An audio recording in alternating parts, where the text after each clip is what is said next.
Today we're going to go over the media center cases uh, for the Raspberry Pi boards. This media center case comes in three colors, black, white, and translucent. And they fit the Raspberry Pi B+, the Raspberry Pi 2, and the Raspberry Pi 3, as well as the Odroid series because the Odroids share the same board layout. The the cases themselves are ABS plastic, and they're secured by screws, 4 screws, which comes with the case.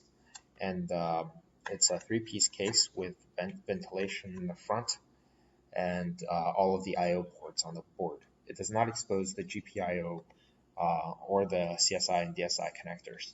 So if you have any device that requires those, this is not the case for you. But this does make an excellent media center case, simply because of its simplicity, as well as the fact that it allows ventilation out in the front, has a SD card slot, and has the USB ports exposed.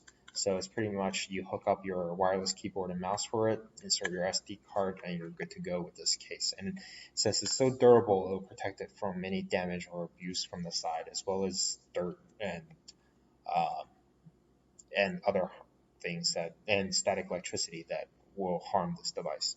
So uh, this case is a little weird in that it takes some special installation that um, some people have not figured out. Unlike other cases, you sort of have to use a little bit of power to get this into the case.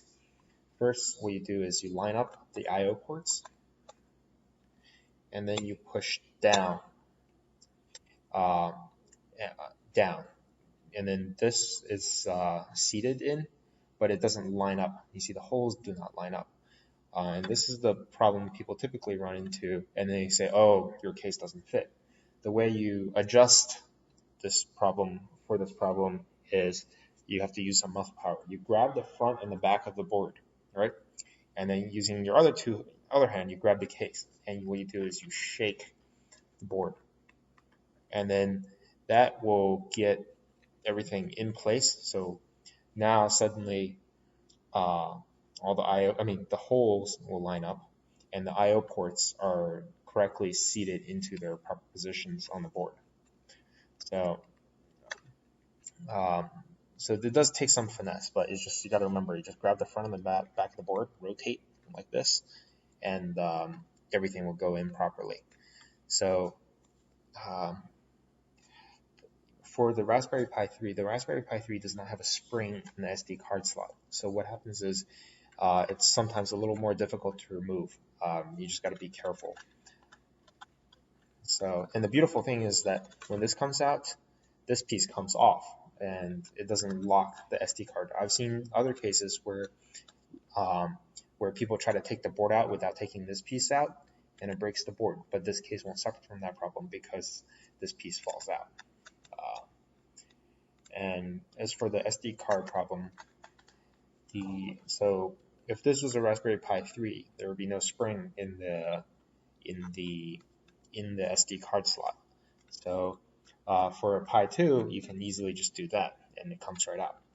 But for a Pi 3, what you have to do is you have to grab another SD card or something sharp, and then sort of wedge it out. Um, so it might not be as convenient swapping out the SD card if you have a Raspberry Pi 3. So that's about it for these cases. They come in white and black and translucent. So there's not much to see here. It's really, really simple. So hope this was useful, especially the twisty part where you grab the board and you twist in order to get the board fully seated. So let us know what you think of this case at home if you're using it.